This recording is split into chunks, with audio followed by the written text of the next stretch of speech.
All right, once again, it's time for Jedbanger's Ball. I'm your host, Jed Mayhew. As always, if it wasn't me, it'd be something else, Banger's Ball. Today, our guest is Josh Landau, who's one of the nicest young Jewish boys playing heavy metal today, and a good friend of mine. We met after he heard a record I did with my band, Zigzags. He dug it. We've been friends ever since, playing shows together. We did a split record a while back, and now we're doing all sorts of stuff, making t-shirts, skate decks, which will be available here soon, if not already by the time you're listening to this. I don't know, hopefully more stuff like that in the future. But we talked to Josh about all sorts of things, about how he owns a piece of rock and roll history, and now currently maybe someone's trying to get it back from him. I don't know. But the thing about Josh that's always interesting to me is that he grew up in Venice surfing and skateboarding and playing music. Basically, what most people have to move out of their hometown to do. So I think he has a unique perspective on it as far as a lot of what he does, whether it's playing guitar or skating a pool, seems very effortless or very natural to him. So I wanted to talk to Josh about what it's like to grow up here in LA and how to figure out what you want to do from an early age. So let's start the ball with Josh from the Shrine. Well, so anyways, I was thinking about on the way over here, like I was trying to figure out like how you and I met. I read about your band on the worldwide internet, and I was like, there's a band in LA that sounds like this? That's amazing. Yeah. Because I don't think I like any other bands in LA. And I just lost a lot of friends. Yeah. No. This was back before there were any good bands in LA. No, this was like a couple 4 years ago. This ago. was like in the 40s.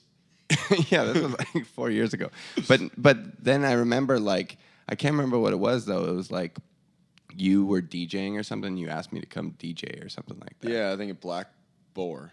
That's right. I was going to say Black Bear. Black Boar. Yeah. So you heard the band on the... There's so much weed smoke in here. I'm coughing from like the previous people in here. Just like home. Yeah. Yeah, we were talking about that earlier. You grew up in Venice. Oh, yeah. And everybody smokes weed there. Pretty much my whole family. Mom and dad, they're amazing. They're all sweethearts, but...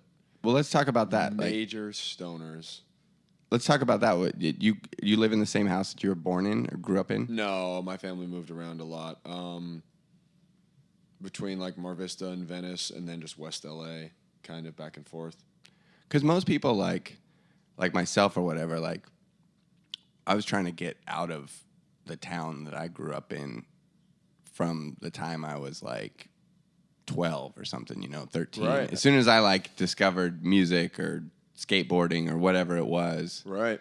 I was trying to get the fuck out as soon as possible. So I moved out when I was like 18, Right, yeah. I realize it more and more, how insane all the stuff, all the skateboarding and a little bit of the music stuff. But, I mean, mostly a lot of the skateboarding stuff I got to see and go to around Venice and Santa Monica growing up that I think about now, and I'm, like, really appreciating people elsewhere don't get to see that shit. But I didn't really think about how awesome it was then, of course. And then when I was about 18, I was, like, maybe 18 or 19, my high school band had ended. I really was like started to go roam around, like go hang out with friends and like fly to New York for a week and go hang out and go to shows, or like go up to San Francisco and like just stay with people or girls or something and be like, fuck, I want to get the fuck out of LA.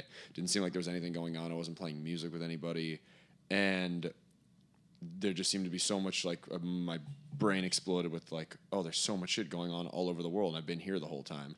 And then as the Shrine started to tour a lot more, I started to get really aware of how amazing LA is and how many awesome people are here and how fortunate we all are and how much just sick shit is going on all the time. I mean, because you had some pretty crazy neighbors growing up, though. Yeah, I've definitely had crazy neighbors and crazy friends. And well, I'm talking about like Chuck from Black Flag was like... Well, we live in the same neighborhood. We're not neighbors, but I knew like... I met Chuck through his stepson Milo, who's about the same age, who's also a guitar player, an insane guitar player. But he would come to my old band shows when I was like 15. What band was that? We're called Rabies. Oh, yeah, right. Okay.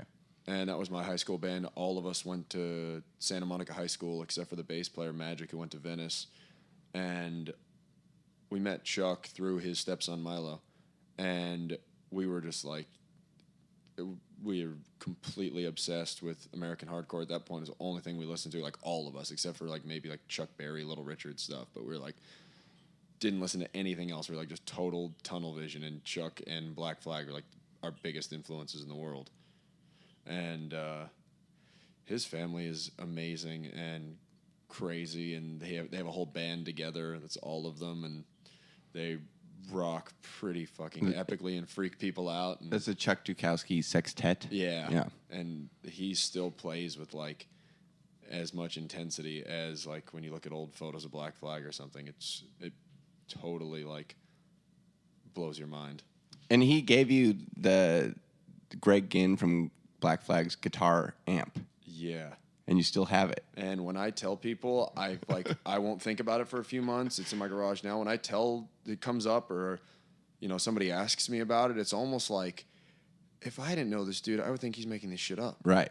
It's so fucking weird to me. I can think about being 16 in my bedroom listening to like Jealous Again over and over again and like playing guitar in the mirror, like playing the song and like thinking like, how does it sound like that? Like, how does he get his amp to sound like that? And my dad also plays guitar, and I'd be like trying to ask him, like, how does it sound like that? And my dad really just like, he wasn't like a gear nerd. He played all sorts of different stuff, but he was never like, I had like a Marshall JCM 900, and it was. I had that same amp in high school. Yeah, it was still a real Marshall, but the cheaper one. I hated it. I couldn't. Yeah, it was like it doesn't sound like what you wanted it to sound like. Yeah, it was like this weird, just total mystery. It was like, and I wasn't that into gear or anything either, but I was like, how does it sound like that? I want it to sound like that. That's the only thing I want my guitar to sound like. Like, I've never heard anything else like it. And fast forward to a couple of years ago. I'm buddies with Chuck, and I had gotten way more into guitar playing and learning about pedals and amps and all the different shit they can do. And then I got totally sick of that too, because the people that are into gear and amps, they're not interested in music. I know. I was thinking about that today too. It's like, it's like someone was writing me about some fucking guitar amp or some shit, or I was trying to find something, and it's like you end up. These people on the internet spend us more time talking about fucking guitars than like playing guitars. It's so gnarly. You could also take like a 10-minute psychology 101 college class. Like you sit in class for the first 10 minutes, and then you'll be like, wow, everybody that talks about gear and amps like don't realize like how much they're using their eyes, don't realize how much they're influenced by like how much it costs, how it looks, and like people are such fucking snobs and douchebags about that shit. And even the ones who are like rad and like not kind of dicks about it, who are just into cool gear and stuff, like I don't know, the people I was starting to learn about it and get into it and like try out different amps and go for old amps, and like I've got a bunch of old amps and I love that shit, but the people at some point really you're just like, at some point though it just gets exhausting, and you're just like, fuck it, I just want to turn the fucking thing on and like rock out, and I don't want to think about like what is what, or Yeah, I want to watch like Hendrix smashing his crap and the Who destroying their shit. I don't like care like about like what fucking patch cables you use between your pedals. Right. It's nuts. Like people's like nerdy shit. I hate like, oh man. Like, I feel embarrassed when, like, I feel like I'm looking down at my pedals. Like, I don't want to see, like, a guitar player, like, looking down at his feet. Yeah, but you got a dude making you specific pedals for you, though, and the band, right? Yeah, we do. We have a fuzz pedal. But that's more just, like, our friend was making some shit, and he wanted to make one for us. I was like, what else are we going to put on it? Of course, let's put the Shrine on it. And I'm like, let him do that. He's like explaining to me the mids knob and how it's different from this, and he was really, really worried because like the prototype he made didn't have a mids knob, and I was just like, dude, like good.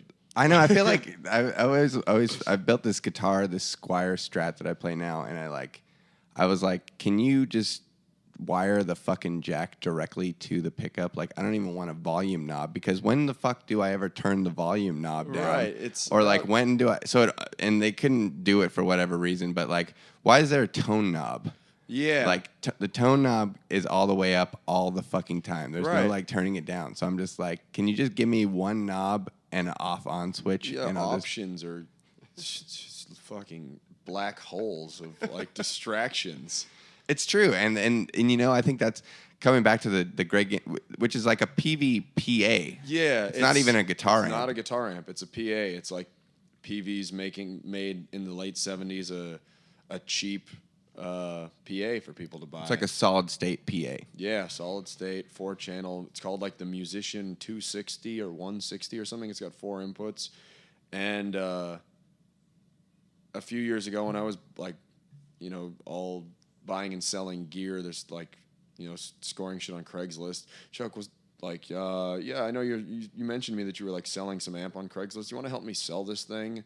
He was selling his old cabinets at the time. In fact, he was even at the time selling like some of his record collection. That's like, he put in my hand, he was like, this is an original pressing of Nervous Breakdown, the very first SST record. He's like, it's never been opened because I put this piece of tape on it. Check it out. I'm going to sell it. I was just like, oh my fucking God.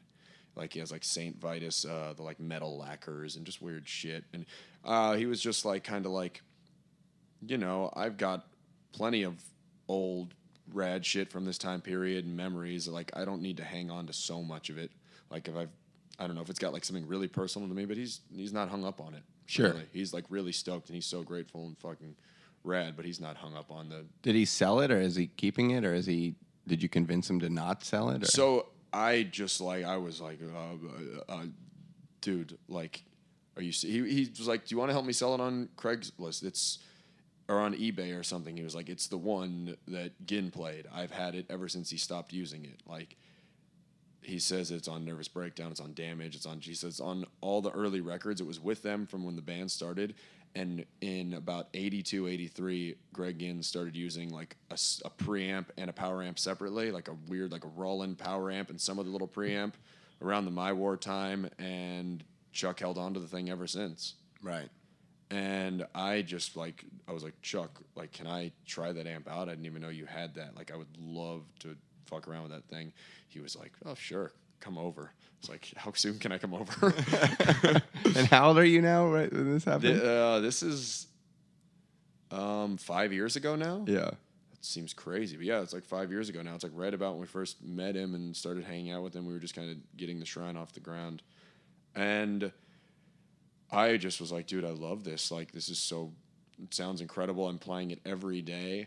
And then like Jeff, our drummer, gave his wife some like computer help. Her computer was like fried or something. And he came over to her house and tried to fix it. And Chuck was like, we'll just call that even for the amp. Right. That's insane. And then like 2 years ago when they were doing all that flag stuff, yeah, with Bill Stevenson and the dude from the Descendants and Keith and Dez, it came up and he was like, you know, we're doing all this flag practice, we're playing these shows. The guy, you know, Stefan from the Descendants, who's, you know, he's learning the stuff, like he's mapping out the songs per section, like where they speed up and shit. They're so into it. I mentioned the amp. We were wondering about it. I was like, it needs to be fixed. Like, I'm taking it to an amp guy. The things are dirty. Like, I'm playing it every day. I really want to record with it. Please don't take it back. Please, please, please, please, please. Right. And he's just like, oh, fuck, yeah, no problem. Yeah, right. So they didn't use it during those shows? No. So you still have it? I have it. But you recorded some stuff with it, though. Yeah. The first Shrine LP, Primitive Blast, has that on it as a rhythm, and there's also like a Marshall guitar amp, so it's like a tube and a solid state thing going on. Like 2 channels at the same time, or like... No, 2 separate guitar tracks. Like, I recorded one and then I recorded the other. And then you just blended them together. Yeah. And then they're both just on there, like, balanced out, kind of. Yeah, that's crazy. That's cool. Yeah, a lot of guitar. Yeah, there's a lot of guitar. There's a lot of tracks. I was like... And, you know, that album we recorded as a demo because we had all these new songs and we didn't really have a label or anything, so we just made them and started, like, burning CDs and giving them out. We went on our first U.S. tour with Fu Manchu, and we were selling burned CDs of that. Right. Like, in a little sleeve, and I was like writing the. I remember people thing on used it. to buy burned CDs. Like now you can't sell burned CDs. Yeah, but there was a somebody time should- when you like. Burger Records will soon be. Well, I remember at Sub Pop we did like a thing where we had like a Comets on Fire Oh, like that's cool. extra CD thing, but it was just a CDR with a stamp in like a Right. in like a fucking brown paper sleeve, and Right. people were like super stoked to get it. Right, they were like, I just got something homemade. Yeah, and I just got something weird that you at a can't store. get, Yeah, But that's as soon now it's like as soon as all I have to do now is Google that thing, Yeah. and I can listen It's to it. weird, yeah.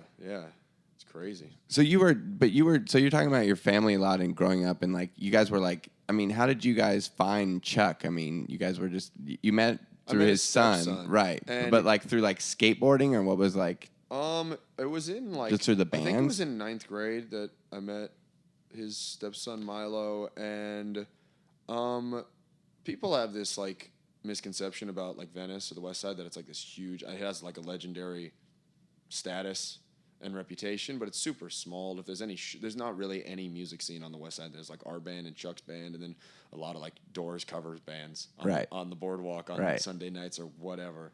But so like Chuck's stepson Milo was just like immediately friendly and like I don't know, like he was also a guitar player, so we just started talking and he mentioned his dad. I mean, it was obvious from the music that we were playing. It was like we were probably 3 of the 4 of us were wearing Black Flag shirts Right. at the time. He's like, oh yeah, my stepdad was in that band. And we started talking, and then we ended up playing, my old band Rabies played a show with the CD6. Right.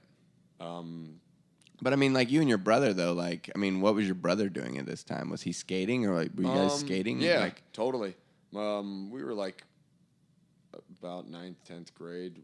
Total, like, mom drive us down to the Encinitas skate park, the YMCA, and take us to the skate park, or like take us to the Glendale skate park. And I think about 10th grade, 9th or 10th grade is when some friend of mine finally had a car.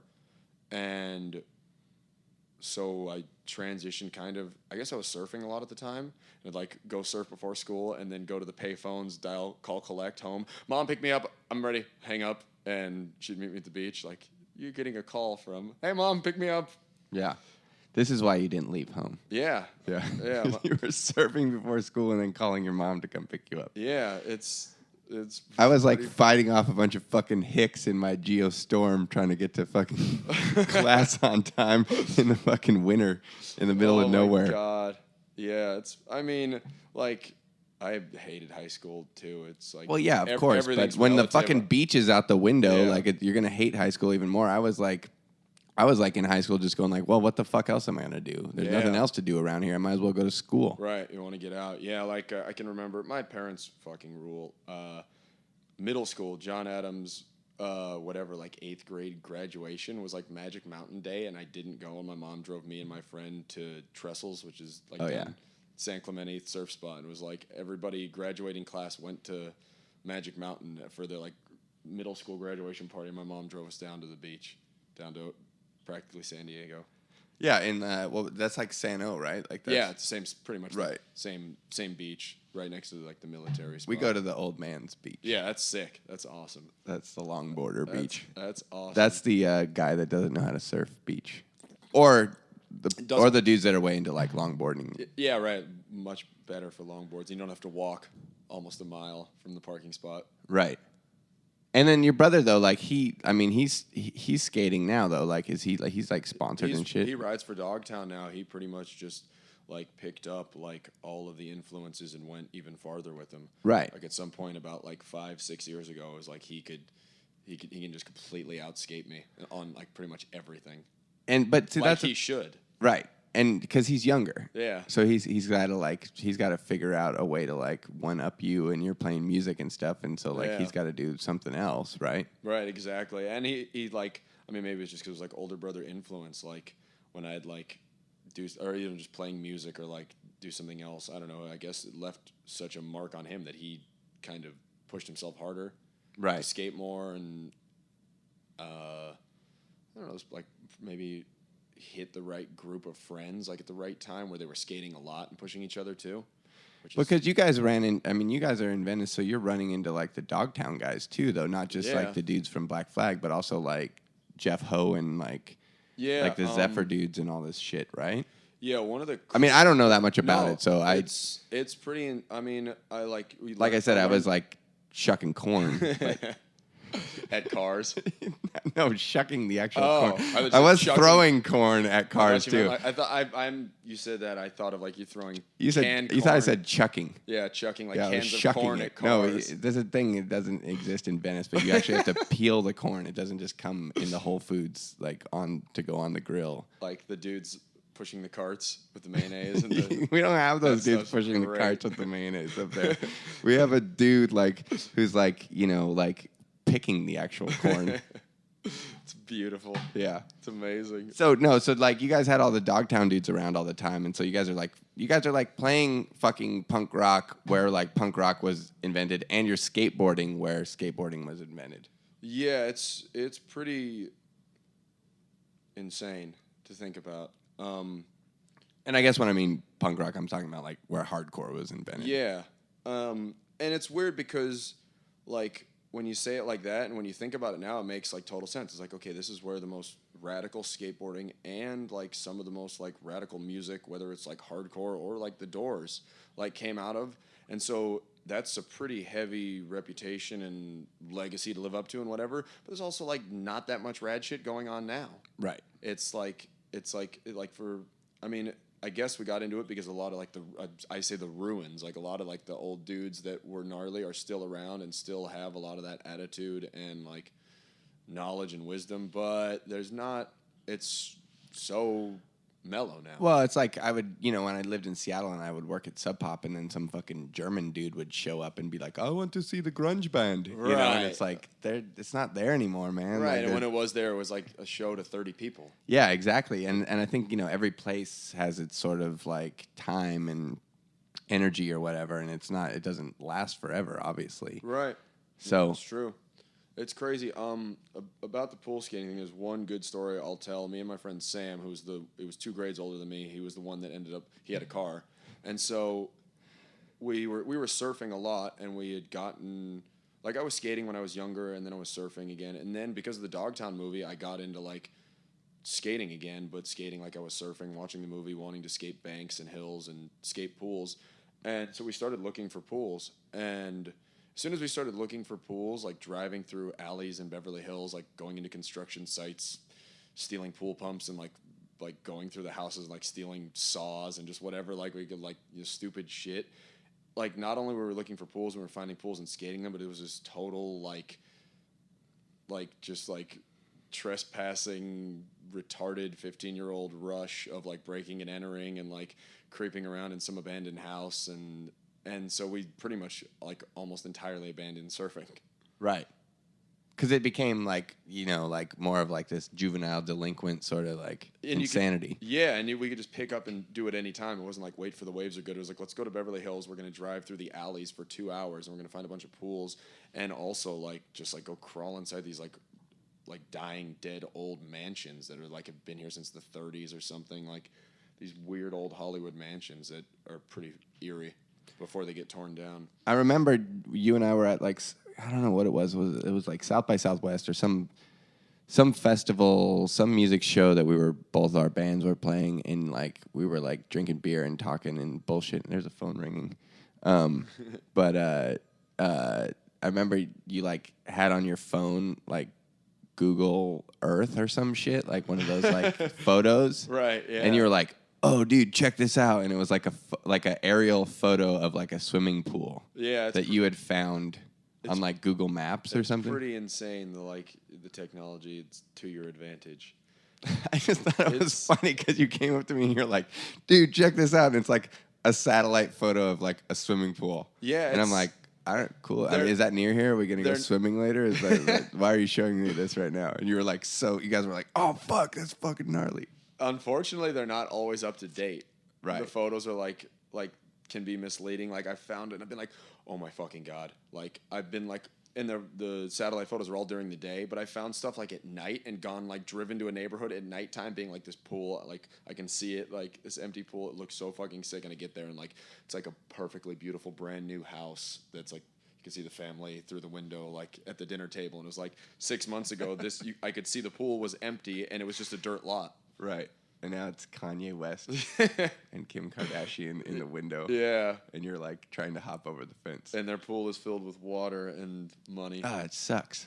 Yeah. I hate when the pool has water in it. Yeah. And you got to like go in there and mop it out. It's such a fucking That's like your favorite day though, is like the pool has like a little bit of shitty water in it. Yeah, totally. And you got to like go in there and fucking sweep it out. It's really insane. It's such a weird twist of things. Like I think about it a lot. You wouldn't ever find like, I don't know, like a basketball player cleaning up a basketball court. You know? Right. It's really I mean, crazy. maybe towards the end of his career, or like if he's like... It's like sweeping, like oh my God, like this empty lot, I can put a hoop here. Right. Like I'm going to clean out this yard and like put Right. a fucking hoop in and like... Yeah. It's going to be amazing. Yeah. No, but like looking at like empty swimming pools and like the houses and the like society that is like decayed to cause them is kind of insane and really interesting. And you also end up in the richest fucking neighborhoods in the world. For a long time, I knew Bel Air and Beverly Hills, like the roads, like so as well as my own neighborhood. And you also end up in like South Central and Southgate because the same exact thing happens there, except usually people are still living there when they can't afford to keep their pools filled. Right. But you end up doing like, I would trip out. We're doing the same exact thing in like the best neighborhoods in the world and in like the shittiest. Right. It's pretty weird. I always think like when I would see you skating or whatever, like on tour or whatever, I would just always think like, what the fuck is wrong with that dude? Like, what if he breaks his hand and then the tour's over and then there's like two other dudes in the band and then they're like, what the fuck, dude? You fucking broke your fucking hand. Yeah, and now you can't play fucking guitar. Knock on And now wood. we have to go home. A knock on wood. I fucked up my foot one of the times we were in Europe, and I was in a wheelchair for a few days, and I played only one night. I played a show sitting on a stool, and these other dudes that we played with, like, they were seeing us for the first time, and, like, somebody later had to explain it to them. They just thought that was our shtick.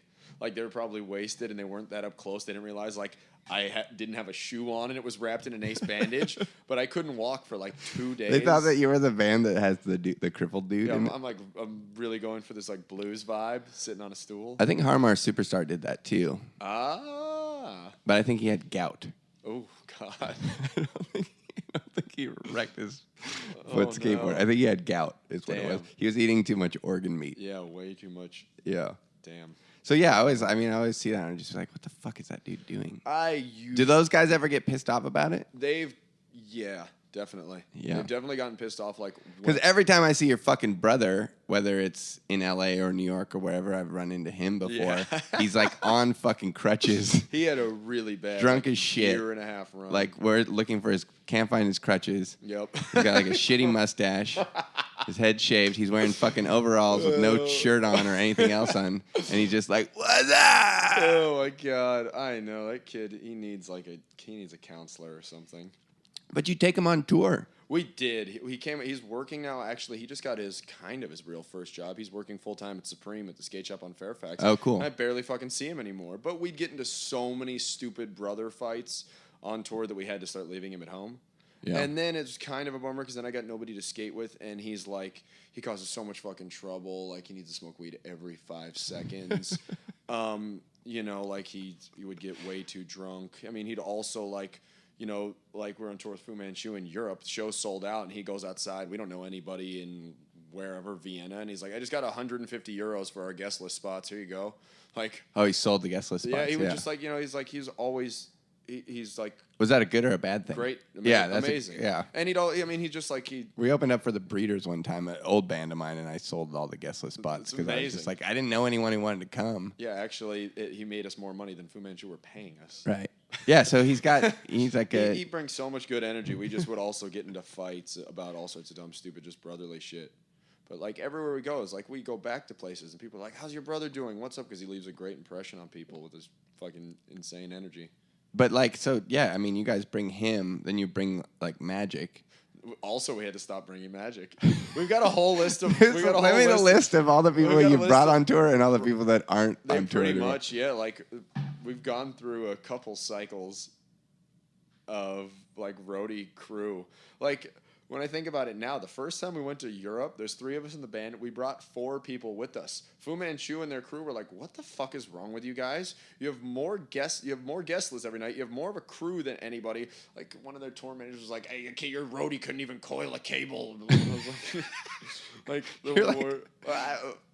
we were just like, "We're going to Europe. Who wants to come?" Yeah. He couldn't even. I like the pro roadie versus the non-pro roadie. Oh, you're like, God. You're like, that dude doesn't even like know where the fuck he's at right now. He's so fucked up. Like, Yeah. he coil a cable. He's not here to coil a cable. Yeah, I mean, yeah, like, and it always ruled like having a big crew with us. It like the community leaves an impact on people, and also like, you know, like I don't know, we're like busy playing, they're doing other shit. They're like, "Oh, I got this place for us to stay," or "Oh, this dude says come to his bar and he's gonna feed us after the show," or something. I don't know. It's so helpful. Like more heads. Yeah. In a lot of ways. I mean, are you still doing? Because I brought this kid on like the last tour we did, and then the band like broke up, and so then I felt so bad for this poor kid. Oh no! Because I was like, I felt like I traumatized this guy. You know. What's he doing now?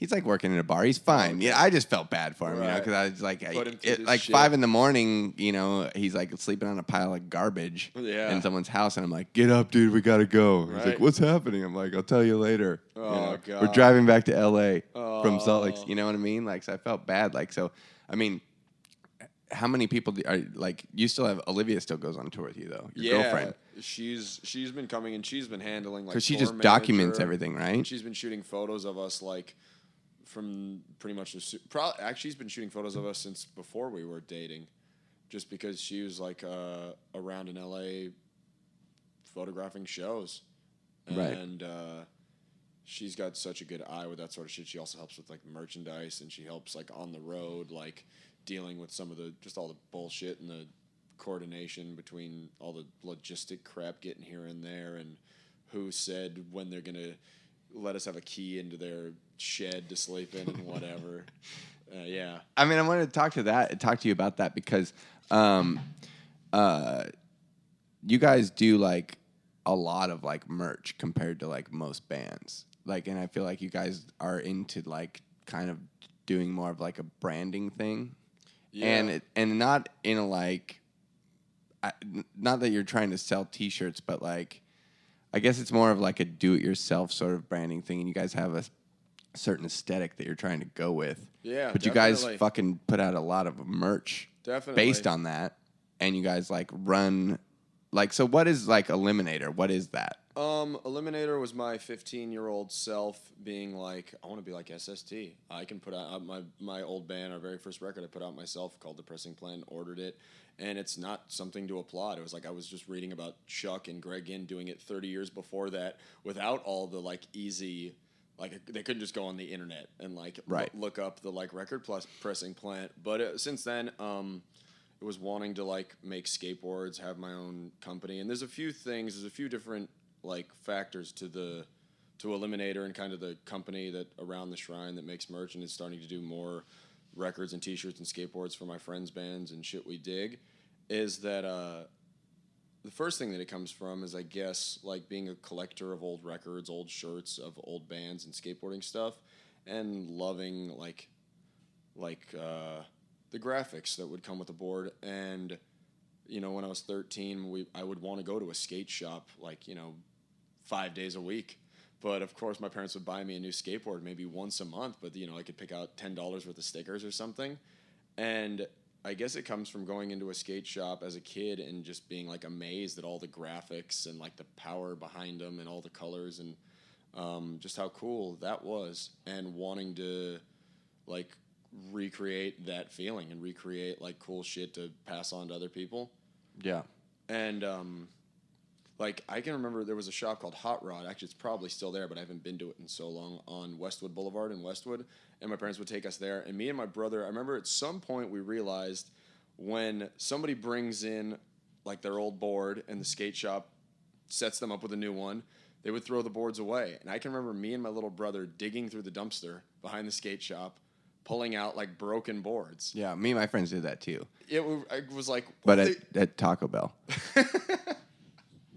Well, this taco's broken, but it still looks good. Well, I wanted to be a nurse when I was a kid, so I would try to stitch the taco back. No, anyways, so you guys are like it was broken boards or what? It was like anything, like Right, trucks and shit. Like my family was not well off or anything. My parents would not like buy us a bunch of shit. We like never had like crazy, all the expensive $80 skateboard jeans or anything. It was like we were like, I would hold on to like the trucks and wheels of a Complete that I got for years.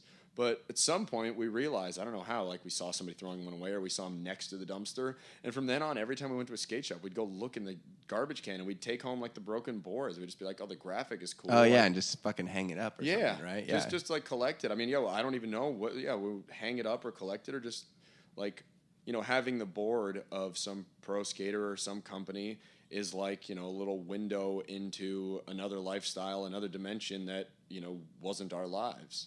So looking at some graphic or some skate video was like being able to like fantasize living that a little bit. So who handles all that stuff though? I thought like your brother like kind of oversaw like all the merch or like how do you handle like all the orders or like because you're doing stuff now you're like collaborating with like other bands now. Yeah. Like you're doing a Hot Lunch t-shirt and a deck. We are. And then we're gonna do one. A zigzag shirt and a deck. I'm really excited. So like, how does that work? Like, how do you have the time to like fucking go to the post office and do that shit or whatever? I have a few people that help me. I mean, my brother's helping me for a long time. He's now working at Supreme, which actually like a lot of the like really good setup and kind of infrastructure that we have. The organization comes from him hanging at Supreme before he worked there, and then coming back home and being like, I just organize everything like this because I learned it there. And that's still in place now. And a few different people help me pack orders and design shit. And there's like there's a weird misconception that like everybody who works in the music industry wants to tell you is like you can't be doing this yourself. Your job is to play music. Sure. You can't. You need to be playing. It's like I'm not playing music 10 fucking hours a day. Right. It's like we practice for a while we jammed a lot, but it's like even playing music for 4 or 5 hours, like that's about the limit, really. Yeah, and like we get our shit done, and what are you gonna do afterwards? I don't know. Some people want to like spend the rest of the night in a bar, or some people want to do a fucking podcast. Some people want to do a podcast. Some people want to create weed toaster ovens. And I don't know. Toaster oven's made out of weed? Like a Cheech and Chong style toaster oven where it's actually made out, or it's like a toaster oven that toasts weed? It's a toaster oven that toasts toaster ovens. Oh, okay. So they were just high when they came up with the idea. There's nothing to do with weed in the actual toaster oven. The idea was just spawned. I get it. So, okay, so answer me this then. And why have a record label or a booking agent or like a PR? Because the thing I know about you guys, or I've noticed about you guys, is you don't really get that much press. Like, there's not like in the main, like right. in like the mainstream music thing. Like, you guys get press in like Thrasher, and you guys get press overseas in like Japan and shit like that. But you not like Pitchfork's not reviewing your record, right? No, totally not. And or my record. Well, yeah, but I mean, it's amazing going around the world. People are really tuned into America and California and kind of the stuff that the Shrine is steeped in, all the like classic American shit. But I don't know. I mean, it's almost hard to answer. But I'm saying, like, what's the point of like if you're gonna do all the merch and stuff, why not do the records as well? Not just for you. I'm just answering. I'm asking in right, in general. For people listening or whatever. All the time, I wanna say confidently out loud, we don't need anybody at all, but we do need like a booking agent, and we don't have a manager. We have TP Records who helps us out, and Dave Sweet Apple there does a lot of sick shit for us. And it's really helpful, like we're going to be in Japan on August 22nd. Please make sure the records get there before then. And then, we worry about all the other shit, getting our guitars together, making sure the dude's going to pick us up, and making sure we've got all of our T-shirts, all the rest of the merch. But, they help us out with that. Yeah, because I don't feel like I'm not trying to like play devil's advocate even. Or I'm saying like I feel like the more control you have, the better. But at some point, you'll just drive yourself fucking nuts if all you're trying to do is control shit. I've driven myself crazy and a few friends along the way because it's my band, my project, it's like, practicing for 4 or 5 hours and then finishing and like handling, getting the t-shirts done, driving to downtown, getting the blanks, bringing them to someone to get silk screen. I'd like get that done, and it's like I feel like a lot of people would be like, all right, I'm exhausted, I'm done now, and I don't know, I'm driven to like start working on the next thing or like go back and then start jamming again or something. Sure.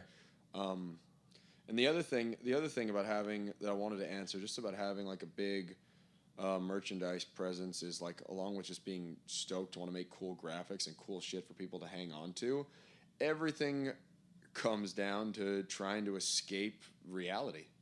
And by that I mean pay for our own bills, make our boat float, and be able to just play cool shows.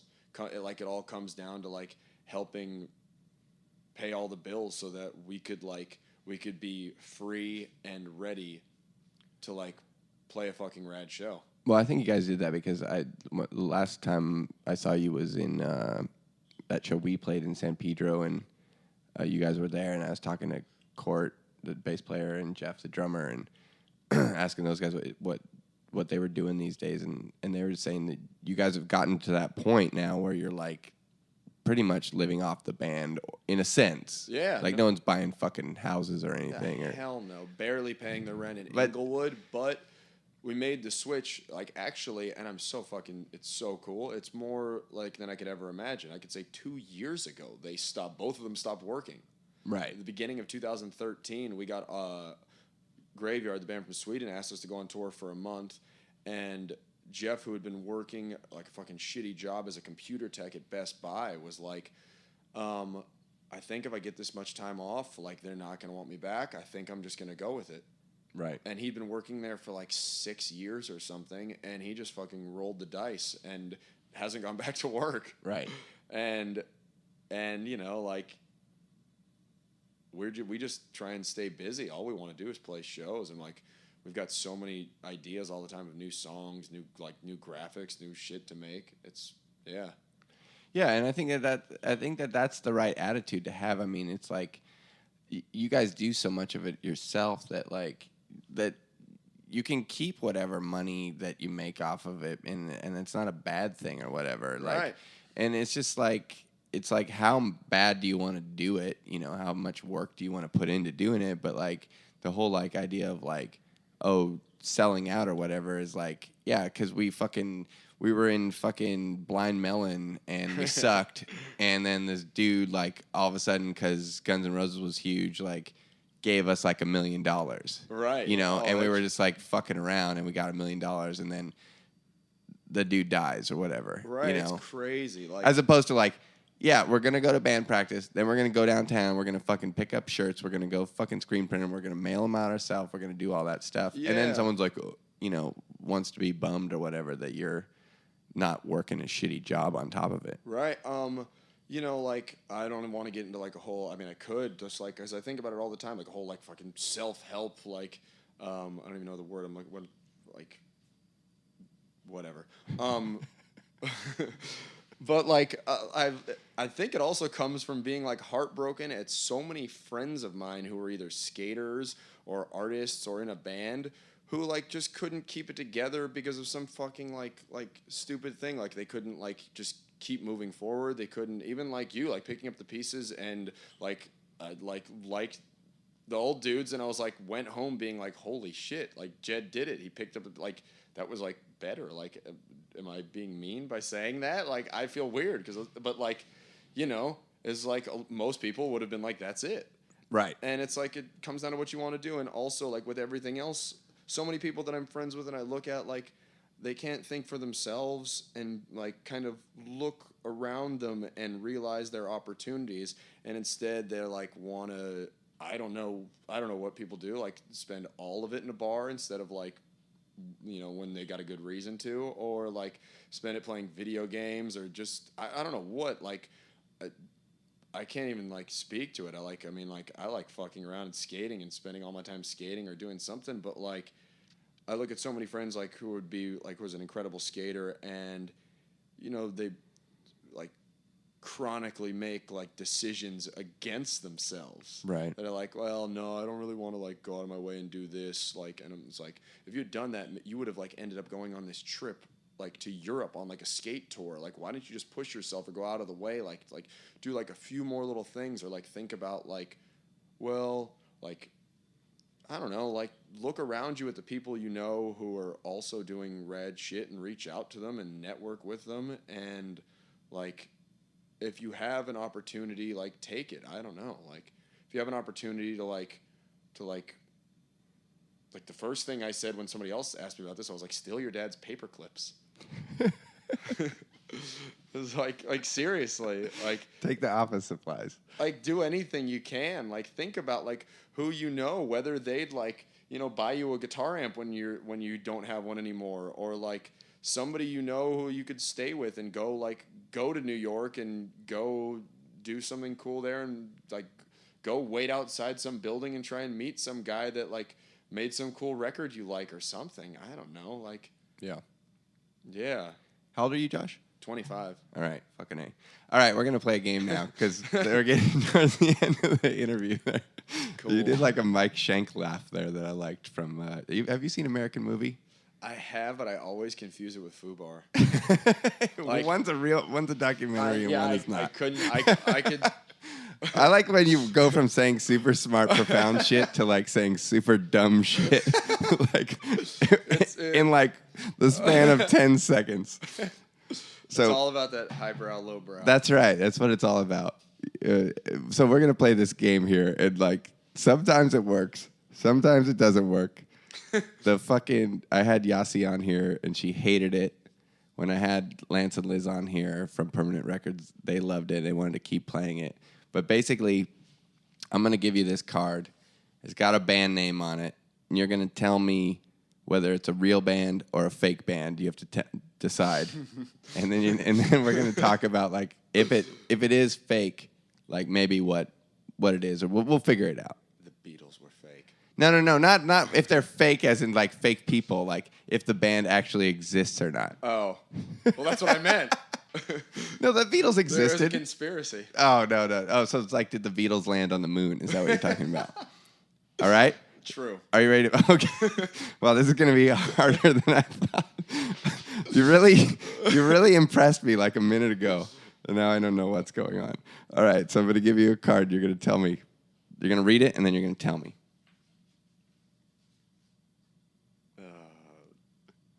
It's probably true.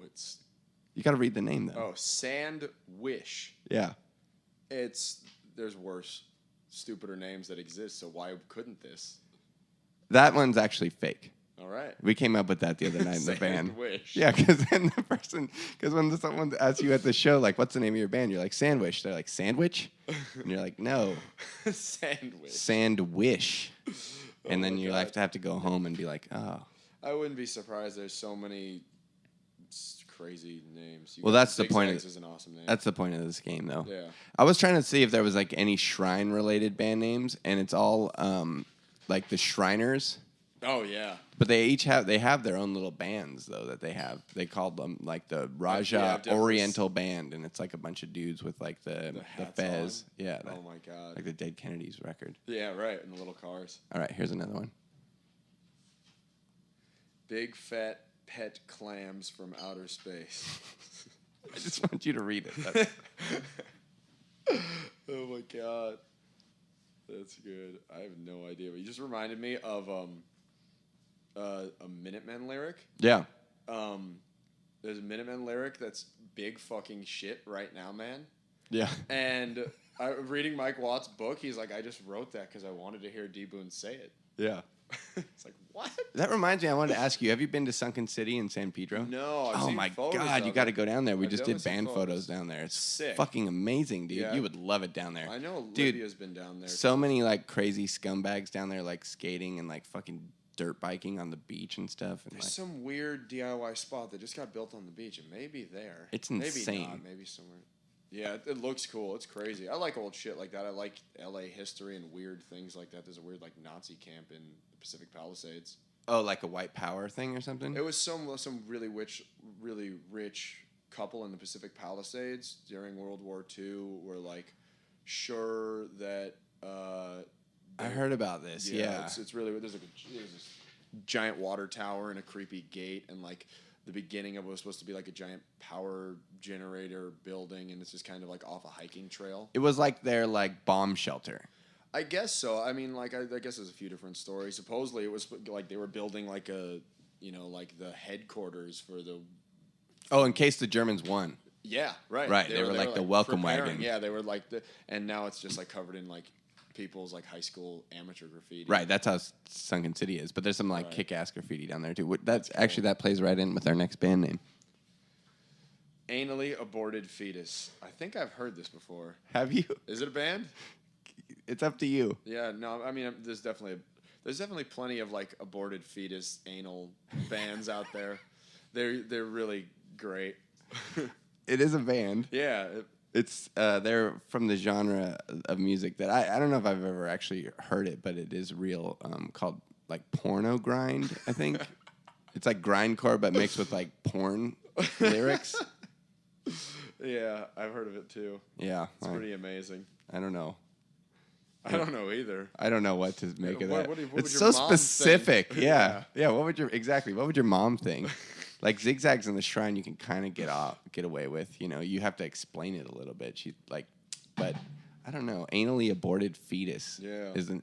Hey, when you go to like your grandma's like 50th anniversary or whatever, and then she's like, "Oh, Josh Landau, this nice young Jewish boy." Oh yes. He's like playing in a band. Oh, what are they called? Anally aborted fetus, grandma. I think about like not just aborted fetus. I think about like the airport and the border crossings when we keep going through. Right. And like, oh man, like people say some funny weird shit. We were getting on a plane in at some airport somewhere, and the guy checking our tickets like as you were getting right on the plane goes, "Are you with the band Blue Oyster Cult?" Yeah. It's like you're like, yeah, my grandfather is the bass player. I was also like, whoa, that rules. Blue Oyster Cult rule. But like, what? Yeah, that would be amazing. Are you crazy? But I mean, like, no, I'm in the band like vagina, whatever. Vagina, whatever. All right. I mean, I try to not. Well, speaking of vagina, whatever. That's the next. Here's the next band. I'm in the band Leather Hyman. Yeah, now you're in Leather Hyman. That was actually Joey Ramone's first name. Hyman? Leather Hyman. That's his first name? His first name is Leather Hyman? Well, a lot of leather jacket. Oh, okay. Is that a real band or a fake band? I'm going to go with fake. That's a real band. Wow, I'm sorry, Leather Hyman. Yeah, I looked them up. They're real.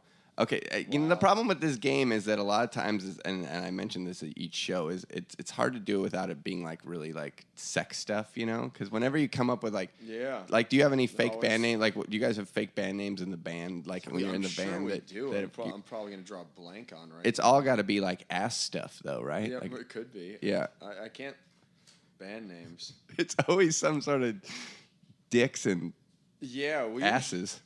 I don't know. We usually come up with some stupid stuff. I can't even think. Well, it's got to be stupid too, of course. But all right, we'll just keep moving on. You can think about it. Ancient Chinese penis. It's a takeoff on ancient Chinese there's secret. There's actually in Chinatown, here in LA. There's a like whatever that walking street is. Yeah. And I was there one night sitting around with my buddy with Barrett. You know Barrett. You do, but and Olivia. And we're not from my acting class. Not that. No. Barrett Avner, who's a. Epic, I know that guy. Yeah, epic guitar player. Also, we're sitting there just like Chinatown's totally closed down. But we happen to be sitting in front of some. I think it was like looked like a Chinese restaurant or something. And then it was like also had. Medical supply, it was a doctor, and it had all these. It had a list of all the things they will treat. Oh yeah. One of them was penis shrink inside. The other one was chicken breast. And then it was all sorts of normal shit, like normal, like different diseases and stuff. But there was, and then next to that, it also said we sell unique and original clothes for pets. But for like I saw that photo on your Instagram. Yeah. I thought you guys were in China. Dude, for like 2 months, we were just going like, yes, penis shrink inside. I will save you. You guys were doing a Borat voice, making fun of Chinese people for 2 months? What's wrong with that? I don't know. It's better than doing a Chinese voice, I guess. Yeah. I like that. My favorite is the unique. An original fashion. I said fashion for pets. For pets. Oh my God, it's beautiful. How's your dog doing? Pretty good. He's got like, what, 3 legs? No, that's the one-eyed cat. Oh, you have a one-eyed cat. Never mind. I had a 3-legged dog. It's a one-eyed. No, but it's... The cat has one eye. The cat's got one eye. He's still ticking. That's good. Yeah. All right. Let's go with another band name here. We're ramping up here. Sunnyside Fucked. Like Sunny Side Up, but... Ah. I have to explain it. Oh, man. It has to be true. It's fake. No, not anymore. I made it up. See, that's the thing. Like, here's the thing. Anyone listening, you can take these band names if you're starting a band and you want to be called Sunnyside. Yep. Here's my take. To me, Sunnyside Fucked is it's kind of like Limp Bizkit or Deftones. You know, it's something like that. They're from Bakersfield. Yep. They still have like really baggy pants. There's like a 7-string oboe in there. Little wheels. Yep. Tiny. Totally. The tiny wheels. Cargo shorts. Cargo shorts and little wheels. That's Sunnyside Fuck, and it's rap. It's rap metal. Definitely rap metal. All right, here's the next one. Larry. Like Larry David. Yeah, like Larry David, but it's just Larry. Great band. I've been listening to him for years. Larry is the name of the band. It has to be a band. That's a band. It has to be. That's my friend Larry. He was in the band The Ricketts. They were like a punk band from Bainbridge Island, Washington. What's Larry like? He's amazing. I think he played in a band in Oakland with Al from Ohm and Sleep called, I think this was, I could be wrong, but I know they played music together, but he had a band called Jesus Fucking Christ. Whoa. Yeah. Yeah, no, I've heard of that band, definitely. Yeah, he's like a hardcore punk dude, metal dude. He's a rad dude. He was like one of the first dudes I ever saw with like a mohawk and like sick. He played in my friend's parents' basement when we were like 13 or 14. That's awesome. Yeah, and then like he was like, "Where do I get beer around here?" And I was just like, "I don't know, dude. I've been asking that for the last 14 years. Trust me, Larry. If I knew, oh my God, I'd tell you." All right, one more here. All right, the grand. Two more. Sex Stains has to be a band. You think that's a band? Probably is. Yeah, that's a band. It probably is. That's a guy I work with. Wow, they're all locals. Yeah. Sex Stains. Well, Larry's not local, but he used to be local. In your heart. Yeah, he's in my heart still. Larry had a great, going back to Larry, Sex Stains is a dude I work with. His name's Sharif. Larry had a great 7-inch where Larry had a great 7-inch. Yeah, he went on a record. He called in the radio station. They were playing, I'll give you a copy of this too. I have 2 of them. They were playing One by Metallica on the radio, and he calls in, and because they had cut it off right before it got fast or whatever, they just played like the slow part of One, and he calls in and he's just like, yeah, and he's like 14. He's like, yeah, you guys were playing One on the radio, and like you guys like totally cut it off like right when it started to kick ass or whatever, and like that really sucks. And then like as that's happening, you hear the other phone pick up, and you just hear like, Larry? And he's like, Mom, get off the phone. Oh, like, my God. And she's like, oh, I'm sorry. And she hangs up the phone. He's like, yeah, anyways, that was really stupid when you guys, like, it was going to start totally kicking ass. And the radio station recorded it, and they used it as, like, their commercial promos. I would, too. So when he went back to school, he was, like, the most popular dude or whatever. He's like, yeah, I was on the radio talking about Metallica. I gave those guys what for. And then years later, he put it out on the B-side of a 7-inch. That's amazing. Yeah, I got to get you a copy of that. Incredible. Yeah. Oh, my God. Larry and the Go Nowheres, and then the Go Nowheres went somewhere, and then now it's just Larry. Larry. So, and this is the very last band. Look out for Larry. Sandwich. This one is definitely true. But I think I may what's have the heard difference between this one and the last one?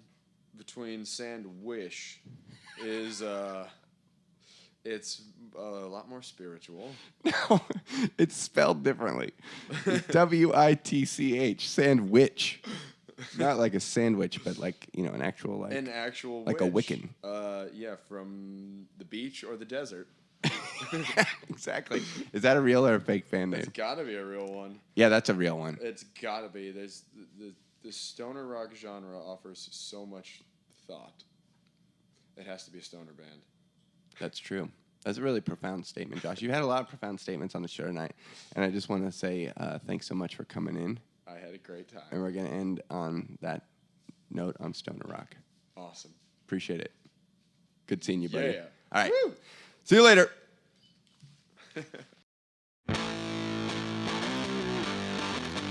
All right, that was a good one. Talking to Josh from the Shrine.